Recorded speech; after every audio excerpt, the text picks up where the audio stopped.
Welcome to A1 TV Telugu news. నేను భువన. Details చూద్దాం. పల్నాడు జిల్లా నరసరావుపేటలో సిపిఐ నేతలు చంద్ర రాజేశ్వరరావు 112వ జయంతిని ఘనంగా నిర్వహించారు.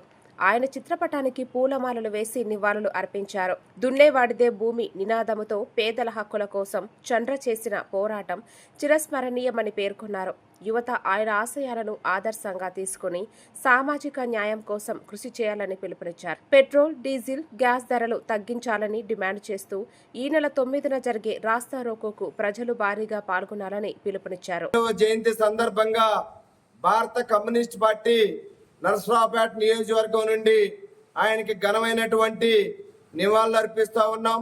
ఆయన యొక్క ఆశయ సాధన కోసం 50 మంది యువకులు, కమ్యూనిస్ట్ పార్టీ నాయకులందరూ కూడా ఏదైతే నమ్మారో ఆ సిద్ధాంతాన్ని చివరి వరకు తీసుకెళ్లటంలో మనందరం కూడా ముందుండాలని, ఆ వైపున పోరాటాలు చేయాలని చెప్పి ఈ సందర్భంగా మీ అందరికి కూడా విజ్ఞప్తి చేస్తాం.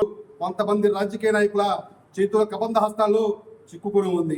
అటువంటి భూములు పంచే విధంగా జిల్లా నాయకత్వంతో పాటు రాష్ట్ర నాయకత్వం యొక్క సహాయ సహకారాలు తీసుకొని పెద్ద ఎత్తున పల్నాడు జిల్లాలోని భూపోరాటం చేయడానికి సంసిద్ధమవుతామని తెలియజేస్తూ కూడా చెప్పిన మహోన్నత వ్యక్తి చంద్రరాజేశ్వరం.